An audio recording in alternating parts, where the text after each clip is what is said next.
You can also do it for other estimators, like within the family, like k-nearest neighbors. So someone asked me about k-nearest neighbors. From the expression for the variance that we had, you can very easily show that for the k-nearest neighbor, for example, the variance would go down like sigma squared over k. K is the number of neighbors. So if you're averaging over k neighbors, so you need to increase k to decrease the variance. But if you increase k, you're averaging over more data points, you introduce the bias. So this, for example, would be like sigma squared over k for k-nearest neighbor. And this would be something else, which is slightly more challenging to recover, but roughly speaking, or this general form, you can figure out what for the k-nearest neighbor, what this would be, because this would be k roughly, the bandwidth of the partitioning estimator corresponds roughly to NHD in the partitioning case. So it's like H is roughly k over n to the 1d. So that's sort of the correspondence. It's not an exact correspondence, but this gives you an idea how to analyze. So for the k-nearest neighbor, the bound, so how to translate for k and n. So if you figure out the variance sigma squared over k, it's like n to n times hd is roughly like k. So h has to be like k over n. So the bias would be, then you plug in for the h here, you would get that for k and n, MSE is roughly like sigma squared over k plus L k over n to the it's like Ls squared, k over n to the 2 over d. So you can see here that the d sort of comes into the basically bias. This is not an exact argument. This driving it is a little bit difficult, but that this quick calculation tells you something about it. And you can see that trade-off, right? If I reduce k, I increase the variance, so I reduce the bias, and vice versa. And this dimension sort of appears in the bias. So you still see the curse of dimensionality. If t is going to infinity, this is going to be getting very large because k over n is so like you get like to the power 0 basically. So power goes to down, and so your bias is going decaying very slowly, like 1 over 1,000 or 2 over 1,000. And then if you balance the two, you get the optimal like rate at which k has to grow. So you have to grow k, but not too fast. The fact that there is E here and also E there, that's a manifestation of curse of dimensionality, and that's why you start to move away to more structured models in high dimensions. So these models that we're talking about, they're non-parametric. They don't assume much about the underlying regression function or the classification, the optimal rule. But if you don't assume it, you're going to pay this price in higher dimensions. So you've been looking at 1 or 2 features, it's fine there. But if you go to higher dimensions, you have to impose some structure, and that's what we're going to do next. So there's a lot of like potential for discussion here. I might come back later. This was just to give you some idea. Okay. Any questions? And this rough calculation is like a back of envelope calculation. Once you figure out for this one, you can prove that the variance has to be sigma squared over k, because essentially you're averaging over k independent samples, which are your neighbors. So the variance goes on like sigma squared over k. The other one is like comparison to this. Questions? Comments? Okay.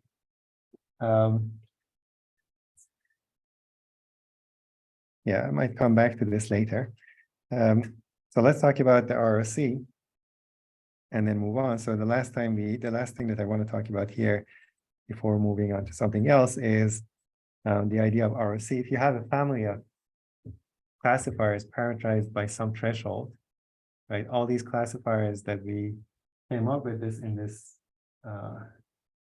second half of the course on continuous variables, they threshold like an estimator of eta, right? So they're in this form that the output 1, if eta is bigger than tau, and otherwise it's the output 0.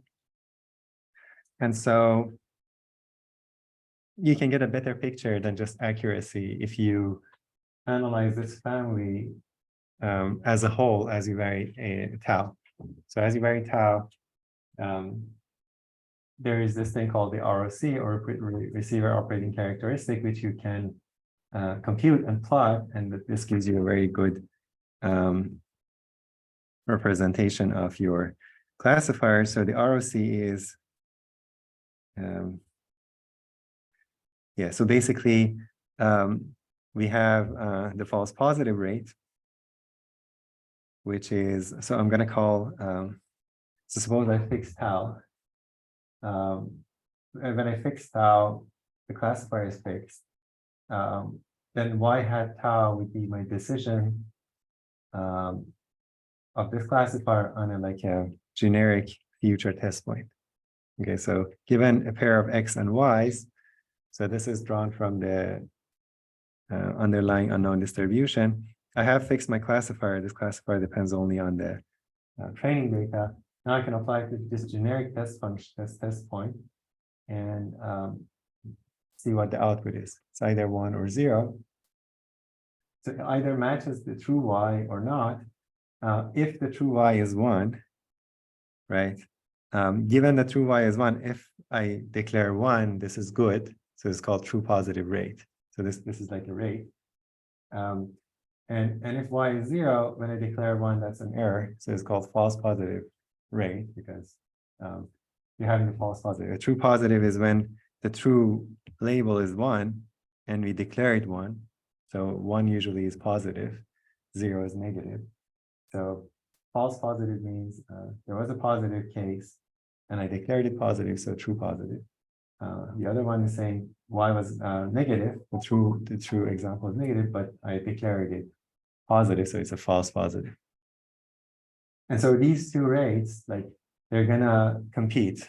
So I can, for example, I can design a classifier that always outputs 1, right? So my true positive rate would be 1, but I'm gonna also make a lot of errors, because I'm gonna always, this is gonna be 1, this is also gonna be 1. Right, so if I try to plot this, there's a case where you have, there's a classifier which always outputs 1. So these are probabilities, they're between 0 and 1. So if I plot FPR versus a TPR versus FPR, true positive rate versus false positive rate. So there's a classifier.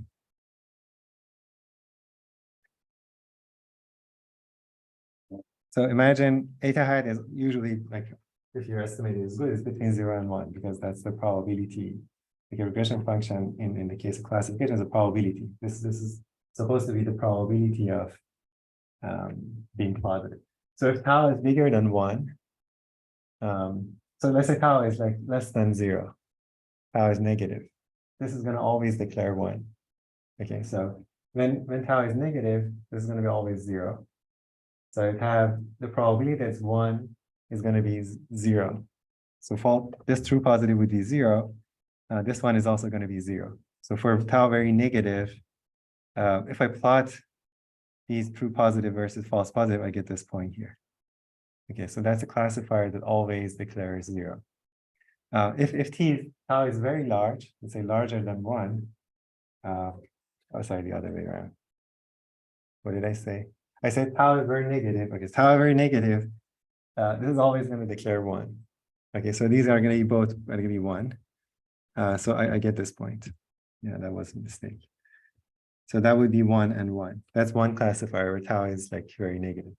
If tau is very positive, bigger than 1, I'm going to always declare 0, because eta hat x would be less than 1, generally, if your eta hat is good. So for tau very large, y hat is always going to be 1. Sorry, y hat is going to be 0. So I get both of them are 0. So I get this point. So these are the two extreme classifiers. One always declares 0. The other always declares 1.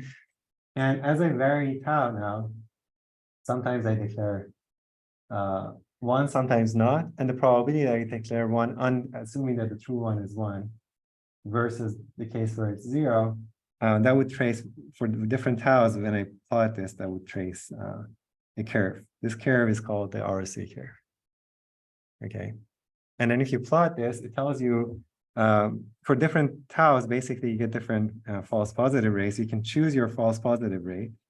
You can decide I'm okay with allowing like 5% of the time under the negative class. I'm okay to declare positive. So it's like if this is like 0.05, you go and read what your true positive rate is. So that's the best that your classifier can do.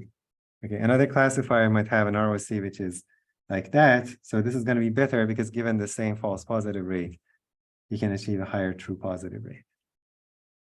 Okay, so a classifier that is ideal is the one whose ROC is basically just jumps and then flattens out. A little bit of like tiny bit of false positive rate, you can achieve TPR of 1. So that's the ideal classifier. But based on this, ROCs, you can compare classifiers. There is not always a discount. Here, this is like completely dominates the other one. So this is much better than the other one. But sometimes you see some classifier would do this, the other one might do something like that. In certain regions, so one might be like this, the other one might like do something like that, or something like, it wouldn't be like should be convex most often, but might do something. Yeah, it's hard to plot, but you get the idea. Like in some places, this is higher, bigger than the other. But that's the ROC.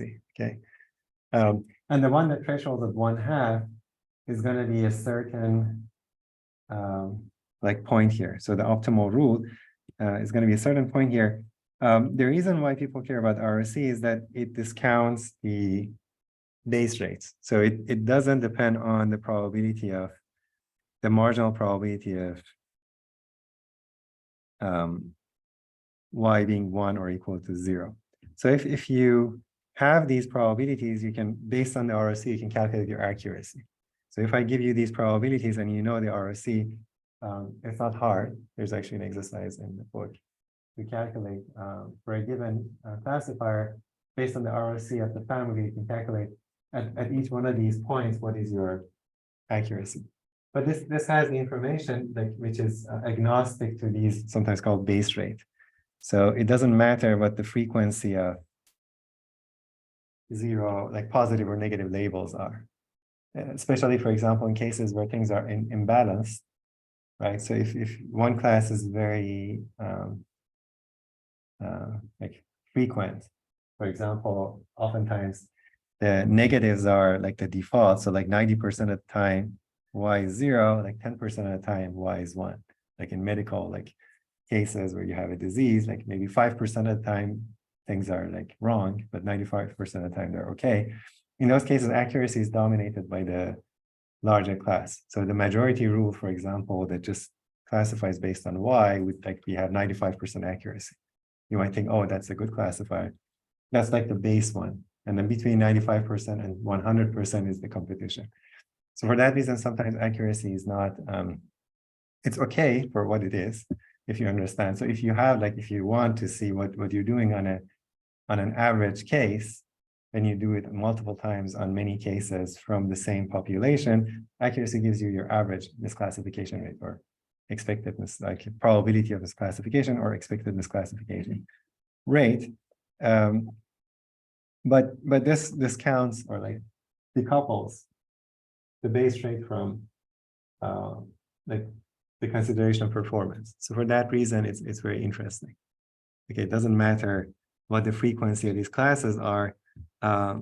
These basically determine how your family classifier performs, no matter what the base rate is. Questions? Comments?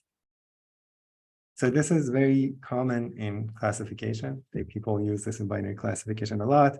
You can estimate the ROC from data. So if you have training data, these are population levels, but you can calculate, as we have done before, you can calculate these conditional probabilities from data. And oftentimes you do it based on test data, right? Because you want your classifier is going to be trained on the training data. if you use it, the training data to evaluate these probabilities, you get the issue of dependence that I mentioned or we talked about before. So you have test data, you're going to use, it's better to say it's from test data, which we usually use like M here. So you evaluate your y hat I would be like eta hat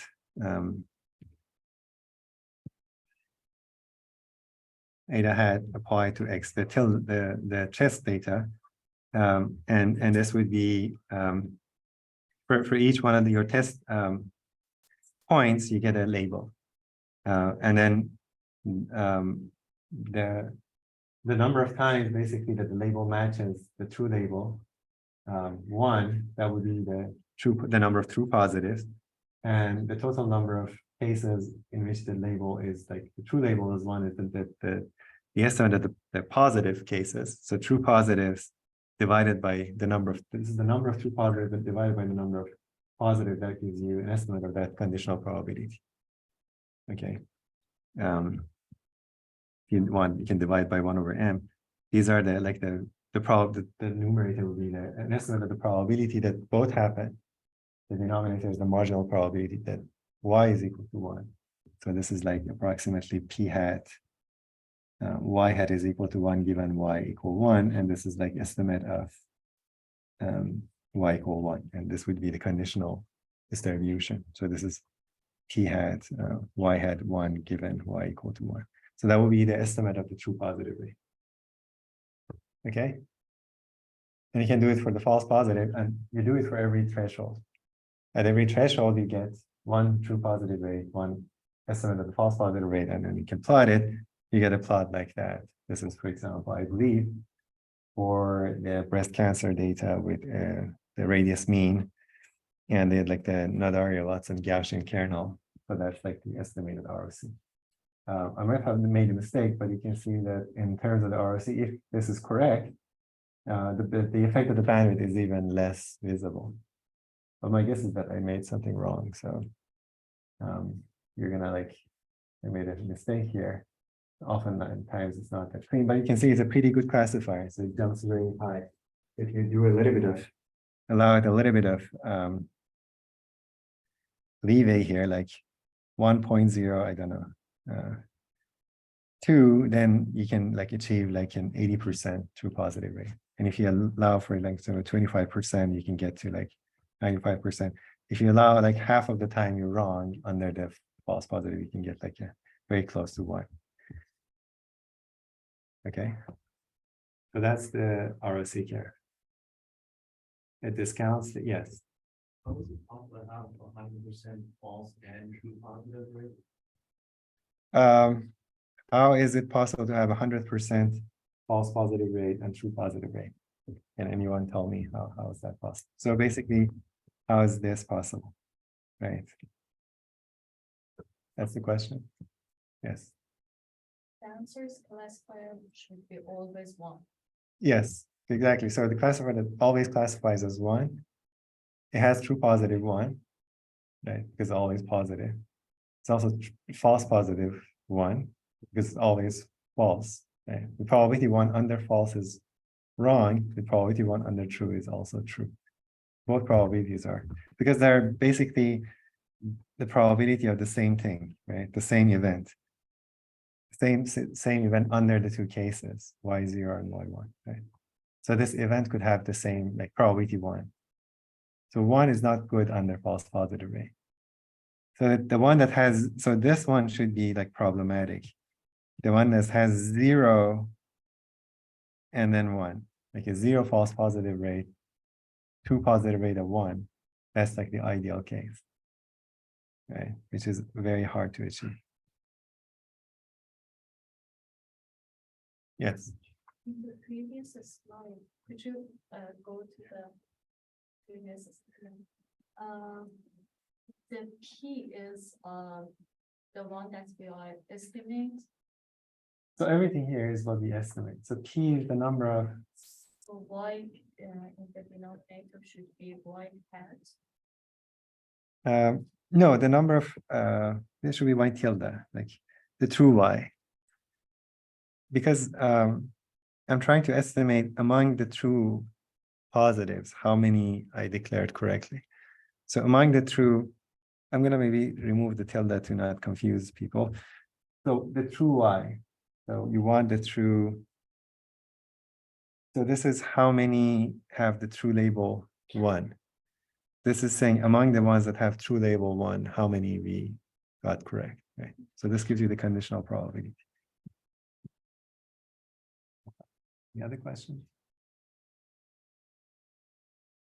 No questions?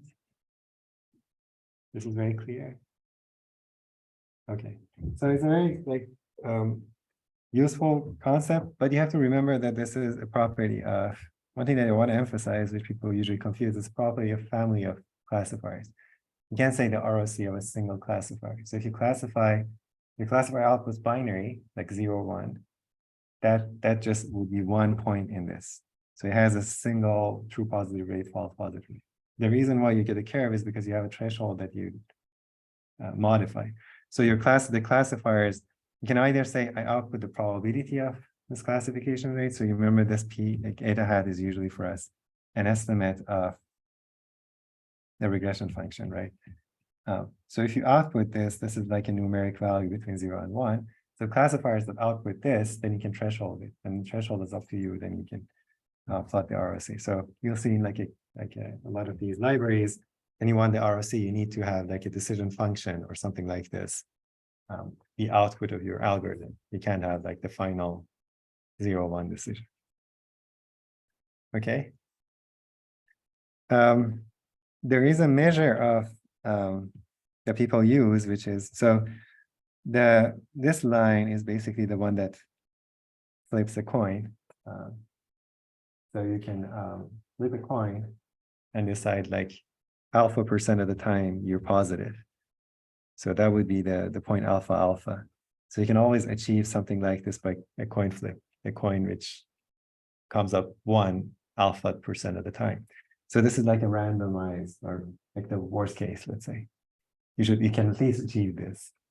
And as long as you're above this, you're good.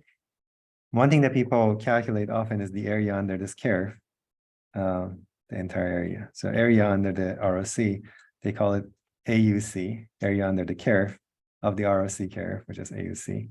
And then that summarizes this into a single number. So you can see that for the perfect classifier, basically it would be like a square. So the area would be just 1, the area of this square. And then for this like random, basically the bottom case would be 1/2. It's like flipping a coin, the AUC would be 1/2. And so anything between 1/2 and 1 is good. Right. So the AUC of this, like the lower bound is basically the AUC of this line, which is 1/2, like a triangle. The perfect classifier has AUC of 1 because it would be like the area under that, which is just, and this guy would have like, I think for this one, we have an AUC of 95, something like that. So this guy has 95%, which is pretty good. And the AUC also has, the AUC under ROC has an interesting interpretation, which is this. So if I have like an example, draw it from P0. P0 is like the distribution under, so this is my notation for the distribution, assuming that y is 0. So so these are called class conditional. I'm going to call this class conditional. So the distribution of x given y equals 0 and the distribution of x given y equal 1, I'm going to call this P0. I'm going to call this P1. So there are these two distributions that we have under 0 and under 1. And so if I draw a sample from the negative examples and another sample from the positive example, and they're independent, then the probability that eta hat, your like scoring classifier, that this is like the regression function for your classifier, applied to the positive case is bigger than eta hat of x. That turns out to be AUC. So if you take 2 random samples, one from positive cases, one from the negative, the x's, and if you apply your classifier or the regression function of your classifier to that, the chance that you score the positive example higher than the negative example that turns out to be this area under this. So there's a little proof. The proof is a little bit tricky if you want to do it properly, but there's a proof in the book that I shared. So this has this nice interpretation. It's also like a measure of summary. So you see people report AUC are under, so AUC ROC as a measure of classification performance. Okay. Sounds good. Questions?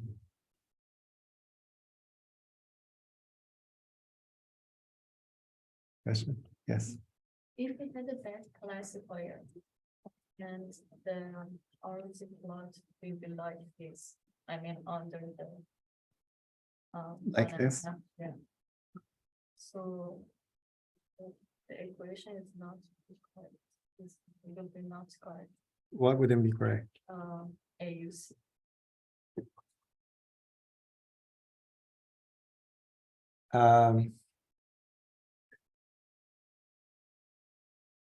Why wouldn't it be correct? I have to go back to the proof, but if you have a classifier like this, you can flip it. So flip 0 and 1, it would be this. This would be a better classifier. So whenever your ROC, like anything below this is like nonsensical classifier. Just flip 0 and 1, it would be a better classifier, right? Maybe you're right. Maybe that would happen, but anything above this line is reasonable. Otherwise, just switch the zeros and ones.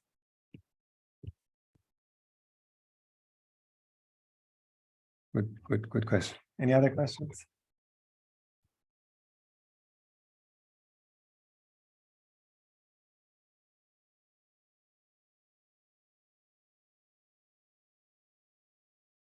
Okay, so what I want to do now is talk about the next chapter, basically, which is, there are other stuff here that we can talk about. There are like interpolation by singular kernels. You can have interpolation, which is also good, good interpolating things that we may come back. So these are like recently became of interest because of deep neural networks.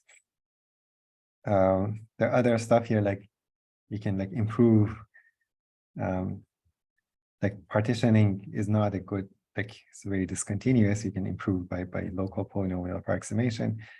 We may come back to this, but this is good enough. Now I want to go to something. Oh, okay. So one more point here. There's another thing which is you'll see, which is called precision, like another friend of ROC is precision recall curve. Okay, have you heard about this? PR. People have heard about precision recall. So this true positive rate has many names, which I usually don't remember. So true positive, false positive is very good. I mean, reasonable, but they call different things like sensitivity, specificity, and recall, for example, is another name for true positive rate. This is very common, so it's good to remember. Recall is true positive rate. So you know one of them. So what is precision? Precision is the probability of y hat 1 equal 1 given y. So this was, okay. This is the true positive rate, probability that y hat 1 is equal to 1, given that y is equal to 1. Precision is the other way around. Y1 is equal to 1, given that y hat is equal to 1. So this is the usual PPR. This is this says among the cases that we declare positive, what fraction is positive. So this in practice matters. So this precision recall curve matters in the case of very imbalanced data, because as I mentioned, so ROC, if you think about it, it doesn't care about the base rates. But you can see that I can translate this to this by using a Bayes rule. So I can invert it, and I need the base rates. And once I have that, I can get this. And then you can plot the precision, I believe recall versus precision. Usually that's how they do it. If I'm not, I don't forget precision. And so usually it goes down. It's not as clean, but you can plot it for yourself. The precision is important because in the cases where the positives are very rare, you want to know what fraction of the things that you declared positive are actually positive. Because you might need to go and like do like a very expensive like intervention, or like maybe it's a disease, you have to like spend a lot of money, or like move your telescope. Like this is like, for example, a very rare object that you want to try to detect in the sky. There's a lot of money involved in trying to like resources you have to allocate to further investigate. So you want to know, like, is it like 1/3 of the time I'm right, or like 10% of the time, like out of all the examples that they decided that are positive, 10% are actually positive. So this is good. And then this usually like in the imbalanced cases, it's an interesting plot to look at.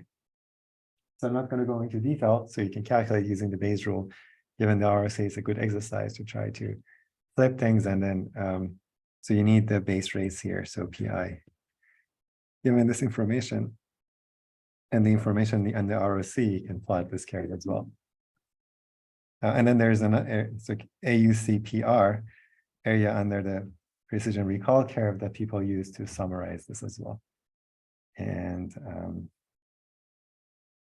yeah, that's all I want to talk about for this. Questions? ROC, precision recall curve.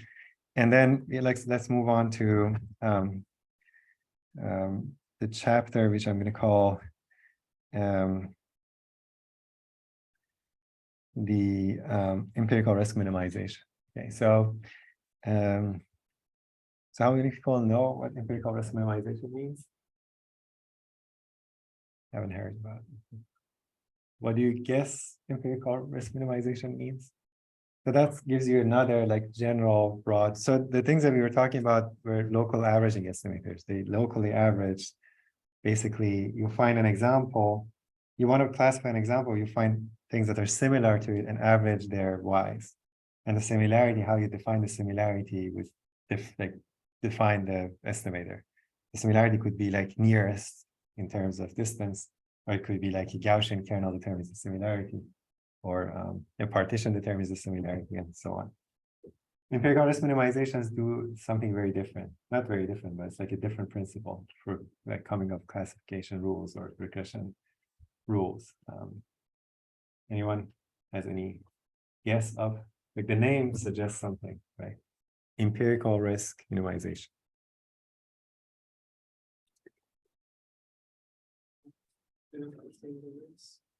Yeah, so we wanted to from the start minimize the risk, right? So what was the risk? So if you think about one like overarching, like something that like encompasses everything that we talked about, is like we define the problem of probabilistic prediction as minimizing a certain risk. Okay, that's it. All the things that we're doing, you can think of it as like towards this goal. And the risk was, what was the risk?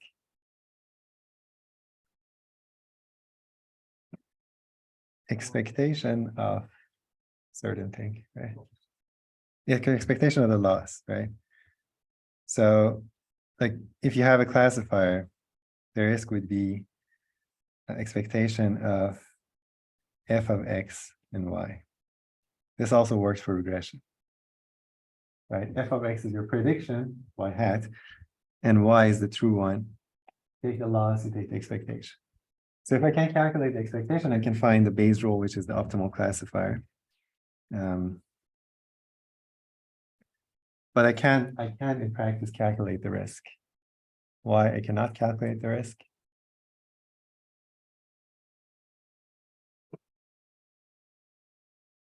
If I'm an oracle, I can calculate the risk, but I need something to calculate the risk.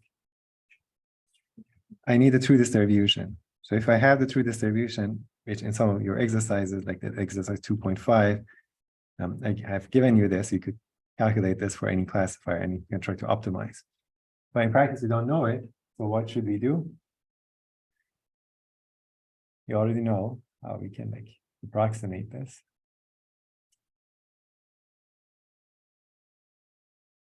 How do you approximate this?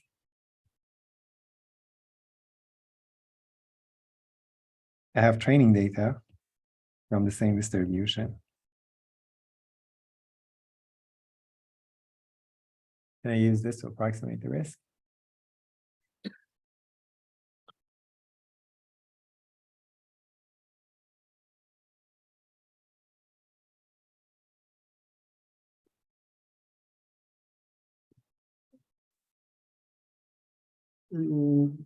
It's similar. You don't need to, this is like a training. We can use both training and test to approximate. At this point, F is fixed. I'm not applying it. Yeah, if F was random from the same data, we wouldn't do it, but F is fixed. I'm just going to use my training data to approximate the risk for a fixed F. That will be my approximation. If I have a fixed F, that's my approximation. This is called, I mean, at this point, you're not training on anything. So this is sometimes called empirical risk. Okay, it's empirical estimate to the risk.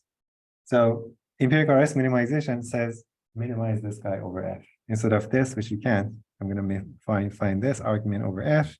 That will be F hat. That will be my classifier. Okay. Yes. Do you mean minimizing it over the training data only when? No, I'm using the training data to approximate the risk, but I'm going to minimize it over all functions. Minimization is over functions.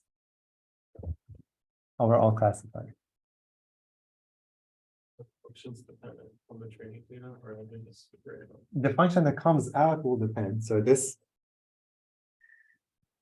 we'll see. We're going to like minimize it over a class of functions, but for now, the class would be everything. So this class is fixed, and this F is a dummy variable in like optimization. The minimizer F hat that comes out will depend on the training data because I use the training data. So this is going to come out dependent on, that will be our classifier, depends on the training data. Now, if you want to like measure its true risk, it's good to use the test data or like to measure. But this procedure itself produces a classifier. Because for any F, at this point, I'm using F2. There is an issue that I'm evaluating many Fs here using the same data, so it's going to be a little bit problematic, right? So if you're evaluating like 1000 F on the same training data, you can, as you have seen, for example, if Xi's are continuous, X is continuous. If I do try to argument over all for all functions, I from 1 to n.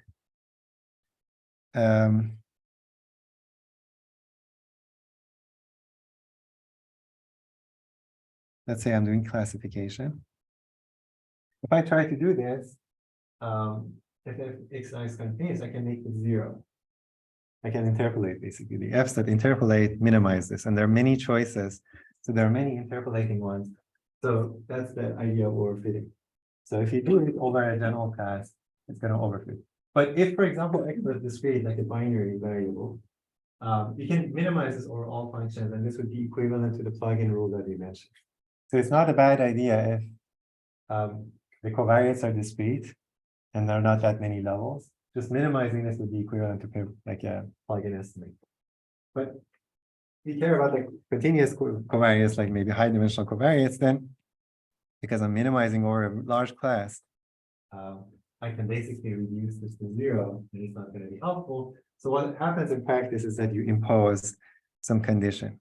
Okay, so you're going to impose that F belongs to some class, so you restrict your class of functions. So this allows you to avoid the overfitting sort of. Okay, that's the main idea. But the principle is the same. I'm going to write it generally. I'm going to do it first for a regression because it's simpler and I can show you some like interesting results.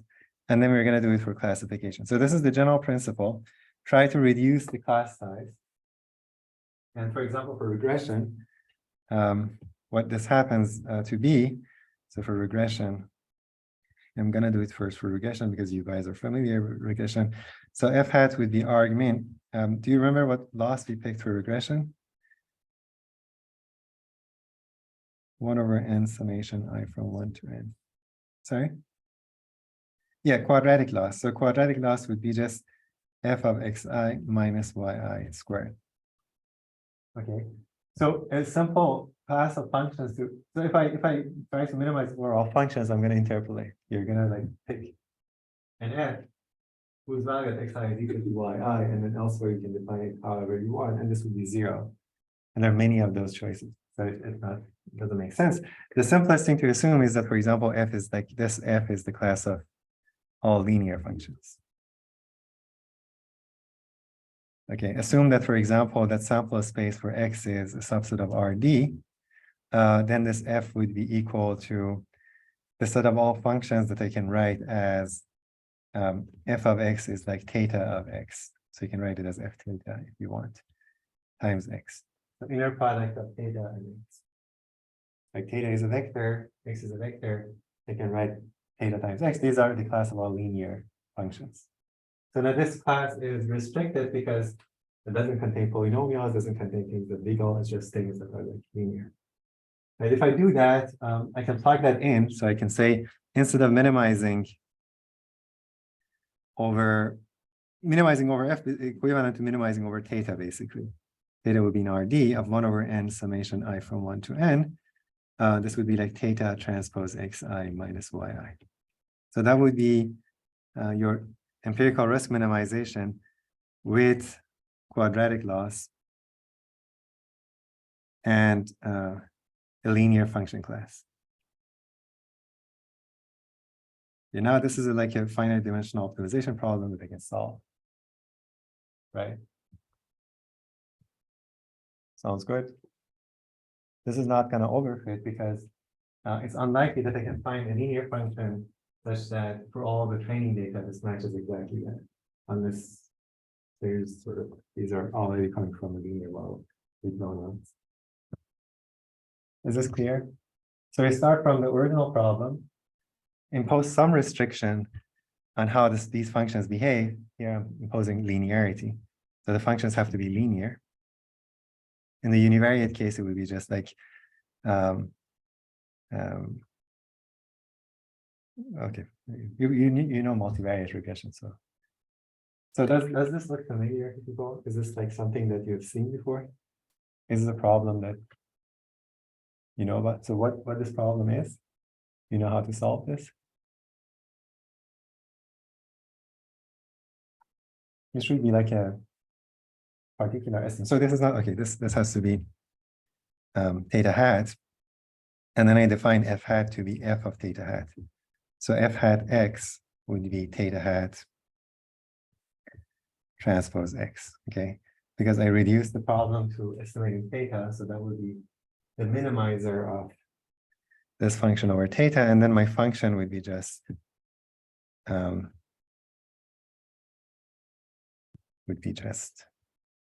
that. So what is this kind of estimator? Is this familiar? Something that you know about? The what? Least squares. Yeah, this is basically least squares regression. Linear models, classical multiple regression. So if I write, for example, this is like the least squares cost. So empirical risk minimization, the quadratic loss, and linear function class reduces the usual classical linear regression, least squares. So if I write, for example, y's as like y1 up to yn, and then x, a matrix, define a matrix to be x1 transpose up to x n transpose. This would be an n by, let's say, D matrix. This is n by 1. Then I can write this as theta hat is argmin theta in Rd, 1 over n x beta, this is norm 2 squared. So x beta times, so x theta, sorry. And theta here is just theta 1 up to theta d. This is like a d-dimensional vector. Okay, so if you multiply these out, this is going to be like x1 transpose times theta, xn transpose times theta. I hope you have seen this in 100C, hopefully. So when I multiply this by this, first row gets multiplied by this, you get x1 transpose up to nth row. And so this would be that, and so you get y1 up to yn, minus this. The norm squared is basically taking the difference here of each coordinate squared and then sum. Okay, so you get exactly the square, this one up top. Okay, this is how you like basically you can write the least squares estimate for regression, like the OLS, ordinary least squares regression. Okay, so you start from the prediction problem, put down a quadratic loss, replace the risk with the empirical risk, reduce your restrict your class to linear class, and you get least squares regression. Every one of these components you can change and you get a different kind of estimate. Okay, so a very general principle. So if you change your loss to something else, if you change your function class to something else, you get a different estimate. Okay, it's a very broad class, but this is the simplest that probably everyone knows about. Okay, so OLS is like an example of empirical risk minimization.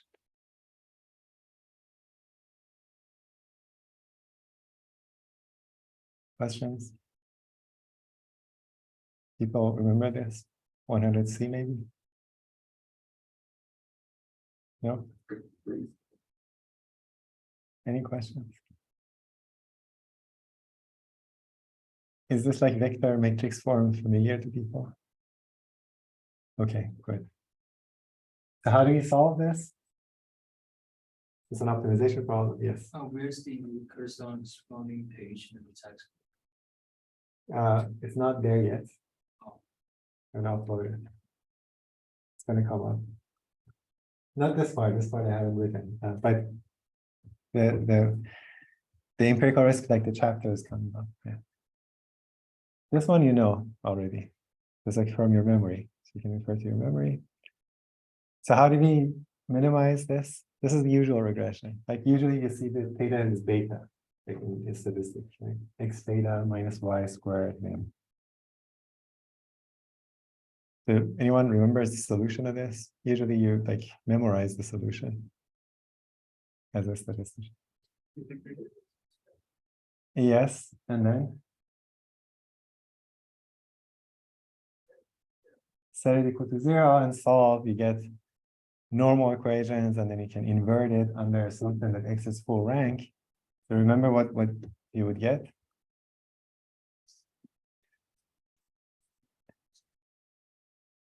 Yeah, so theta hat turns out once you do that, turns out to be X transpose X inverse X transpose Y.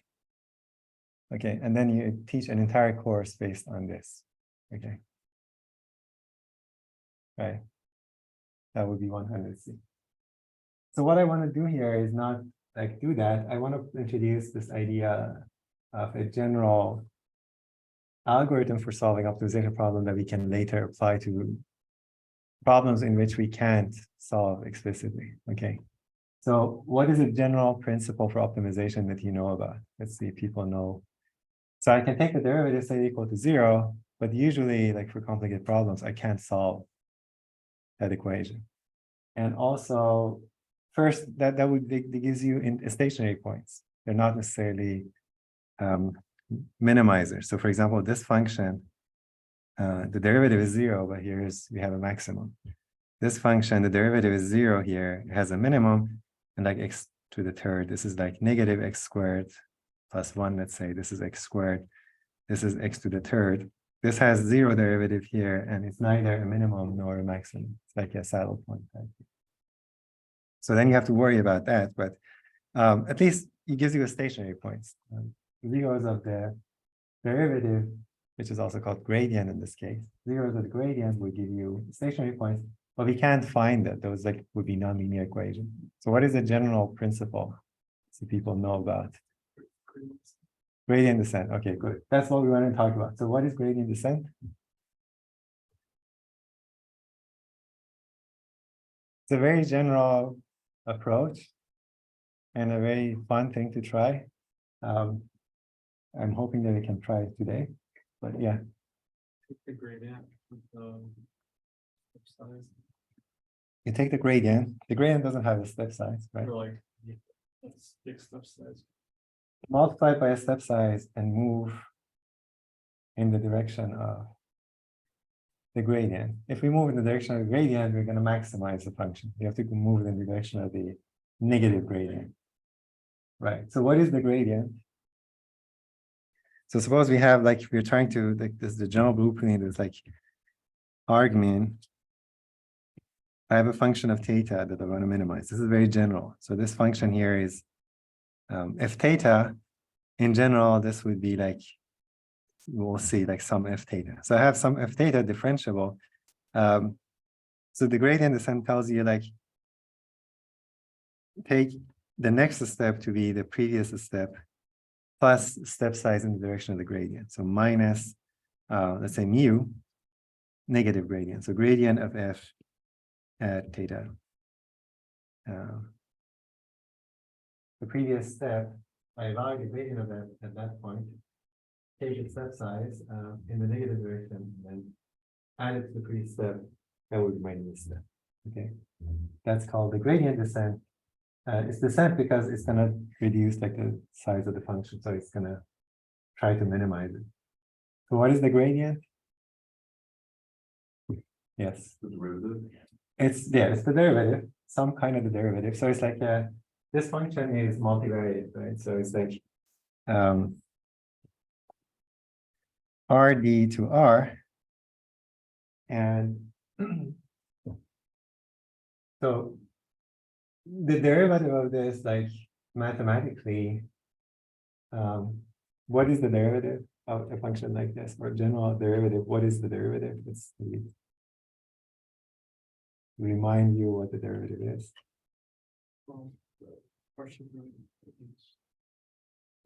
That would be the gradient. So gradient of f would be like partial derivative of f with respect to theta 1 up to partial derivative with respect to theta d, but that's really not the derivative. Like mathematically, the derivative is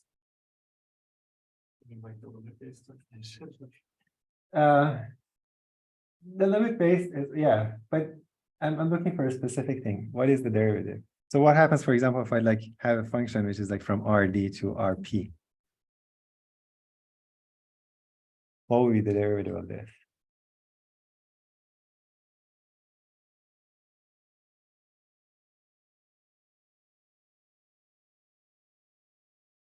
So, I mean, this is something to remember. The derivative, this is the easiest way to remember or like understand the derivative is like a linear approximation to your function. Okay, so the best sort of linear approximation locally at a point is the derivative. So really a derivative is a linear map that approximates your function. So for example, if you have a univariate function at a point, if you want to approximate it with a linear function, that would be like the tangent. So the derivative basically replaces this function with this linear map. So instead of working with this like nonlinear function, I'm going to work with this linear map. So the derivative, the easiest way to think about it is a mapping. You replace your map with a simpler map, which is linear. So this gradient turns out to be defining that linear map. So for example, if I have f theta, I can write it like f theta naught at a single point theta. This is like univariate case, but f theta naught plus the gradient of f of theta naught times theta minus theta naught plus terms that are smaller. So this is going to be like some A, this is going to be some B.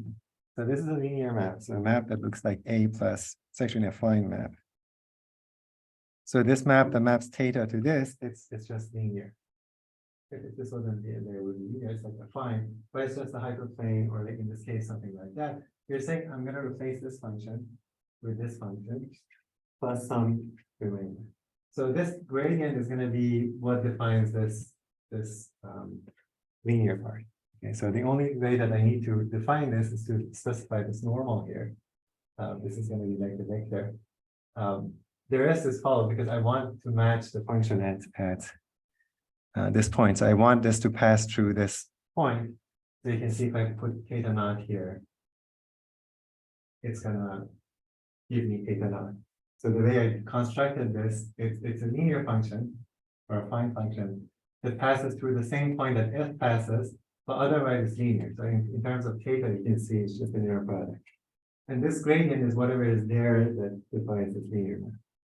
Okay, for a more general function, you can also define it. For example, if f was rd to rp, I can say f again is, there is this approximation to it.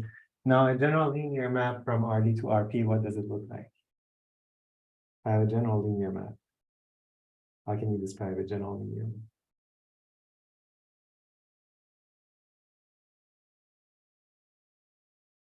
You can describe a general linear map from this to that by a matrix. Like takes rd maps to rp. So it would be like that. E by D matrix, right? So there is some matrix here when I multiply by theta minus, I'm not going to do the inner product. Multiply by theta minus theta naught, that would give me things in RP plus higher order term. So this matrix is going to be, like this part is going to, this is the derivative really. So this is really the derivative. Okay, this linear map is the derivative, but it's just completely determined by this matrix. Sometimes you write it as d of f, sometimes the Jacobian of f, whatever you want to call it. But once you understand what it is, it's like a linear map from the same space, input and output space of f, then you figure out what it is. So if it's like a from rd to r, it would be a linear map from rd to r, which would look like this. If it's like from rd to rp, like there's going to be a matrix here. That's a general map. Okay. And it turns out that this can be written in terms of partial derivatives, but that's like a secondary thing. So I just understand what this is. Like a derivative is just a linear approximation to the function. Easiest way to see is like writing things like this. So write theta as theta naught plus h. So f theta is basically theta naught. So we expand around this, so you get f theta naught plus something, which is going to be the gradient in this case, times h. This is really a linear map plus O of h. O of h means things that when I divide by h, it's going to go to 0. So if you understand this, then you understand what gradient descent is doing, because gradient descent tries to minimize this linear approximation. So instead of minimizing this, locally I'm at theta naught. Locally, this looks like this. I'm going to ignore this. I'm going to try to minimize this. If you try to minimize a linear function, what should you do? This part is constant. I'm going to minimize this. So how can I minimize? What is the maximum that this can like drop? I want to find a direction in which I move that this goes down. If they're orthogonal. If the orthogonal would be 0, Right. but it could be negative. So you have like, this is the gradient. If I'm moving orthogonal to this, I'm not going to change.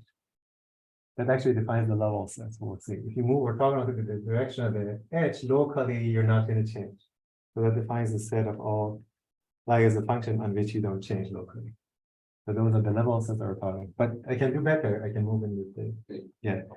I can move the, like, if you move in the direction, it's going to be like increase maximally. If you move in the opposite direction, you minimize. So there is this Cauchy-Schwarz inequality that says that this is the absolute value, right? Is bounded by gradient of f of theta naught times the gradient of theta times this. So the absolute value is maximum. The maximum is this. And so the maximum positive value would be this. The maximum negative value would be that. And it achieves if this is in the direction of that. So if whenever h is in the direction, so if you take h to be in the direction of this, you would get the maximum. So by Cauchy-Schwarz, I'm not going to go into the details, but intuitively it's clear. Like the maximum that you can make this is to have exactly in the opposite direction.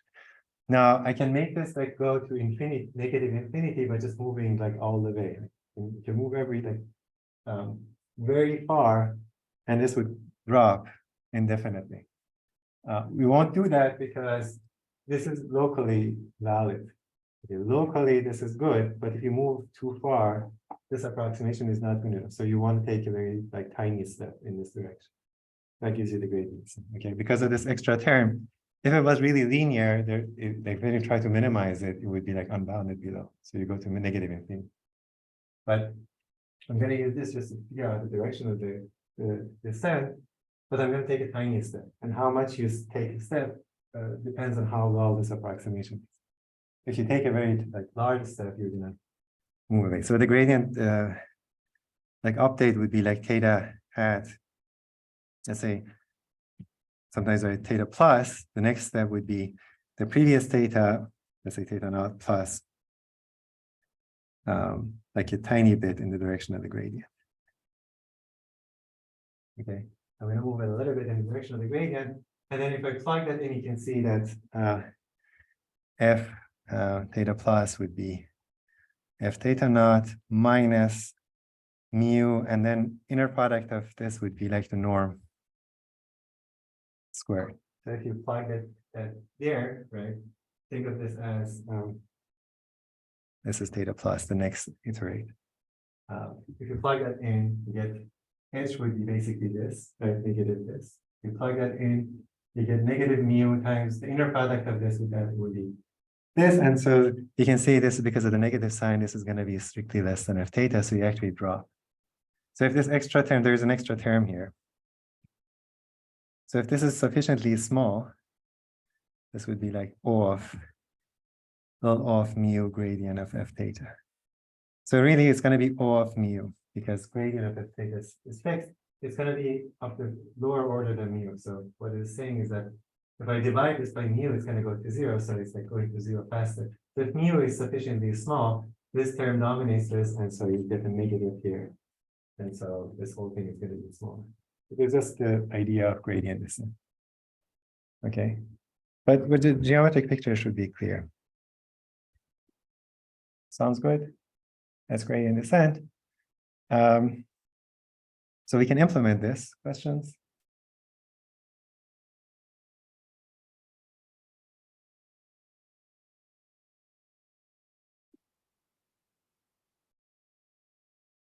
So we can implement this if we can take the gradient of this.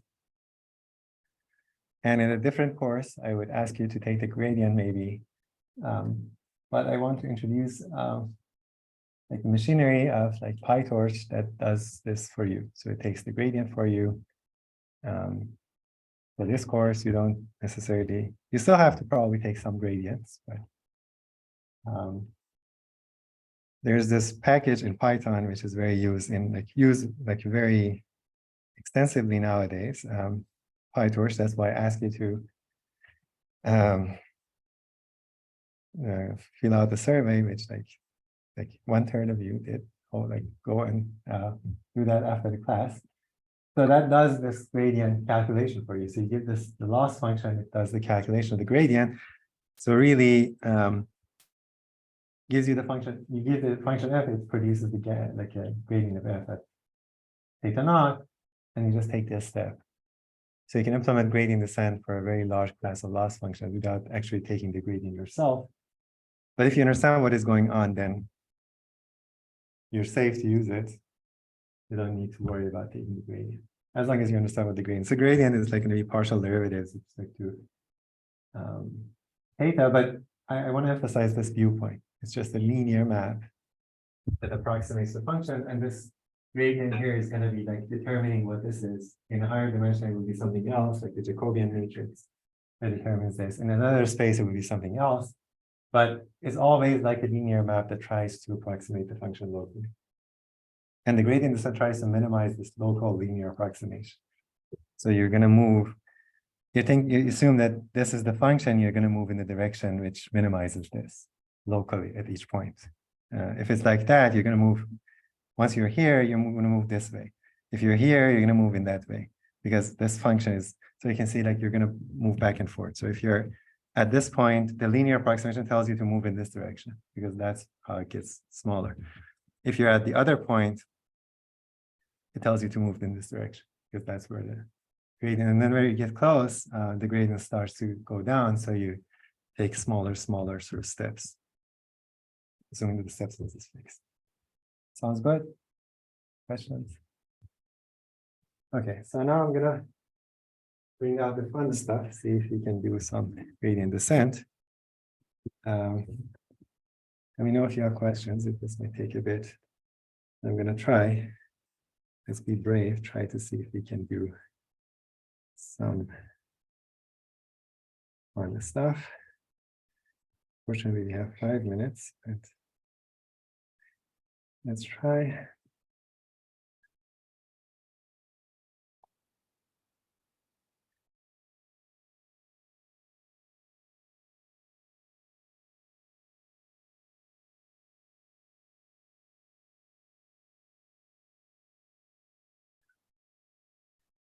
Um,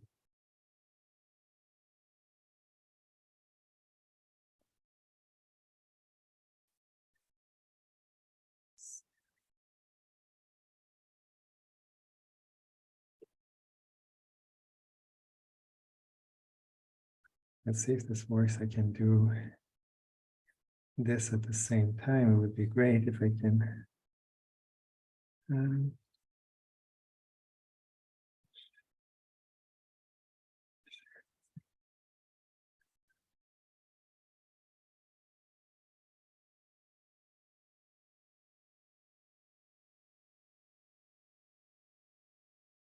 Great. Now I can do this and write, and I can do code. And this would be interesting. Okay, so how many people know about Python again? 1, 2, 3, 4. Okay. I'm gonna go over this, and hopefully you're gonna like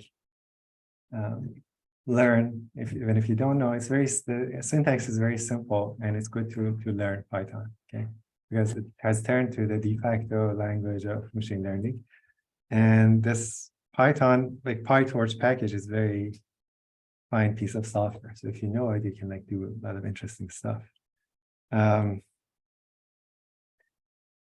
Okay, so if you don't have Python installed, you can go to this Google Colab. How many people know Google Colab?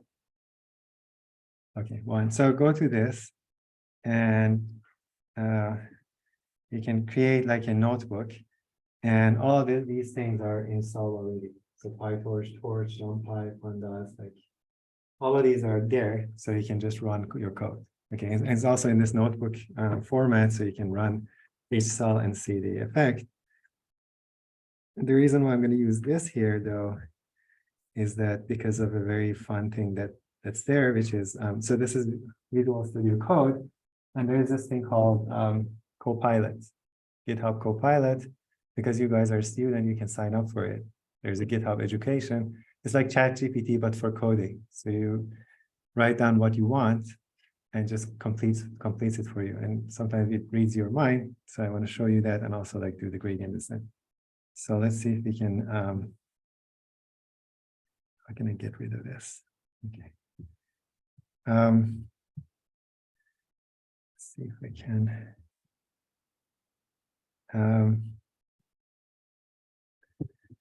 Create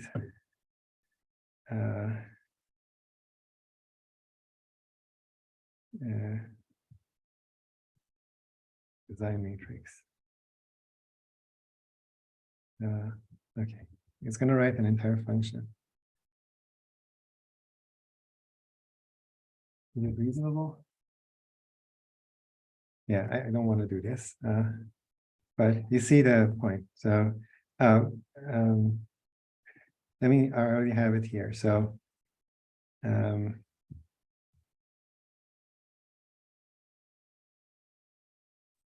have it here.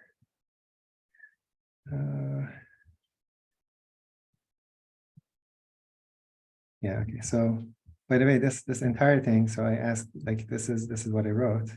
Perform gradient descent on the loss function given by loss, and then the next line it wrote, and then the entire function is written by this guy. But we're gonna like build it ourselves. So let me try to we're out of time. So we have this creates like a design matrix, like n trained by 2. This generates like a design matrix from a random, like normal distribution. Beta true is yeah, unfortunately we're out of time, but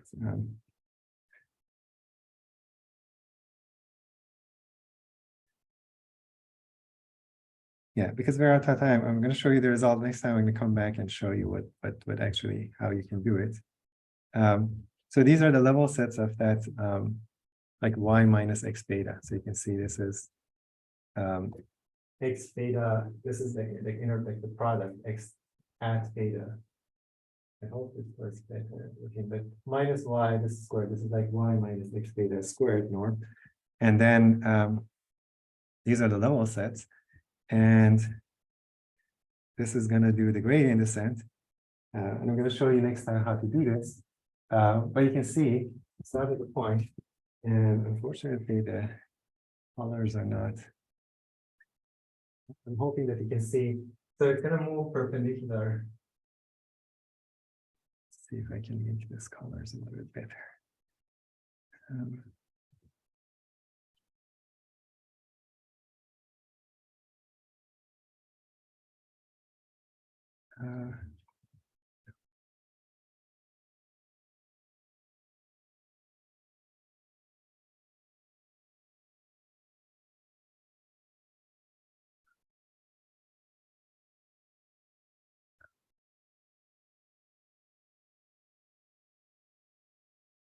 Okay, the colors probably like more clear. So what happens here is you can see these are the level sets.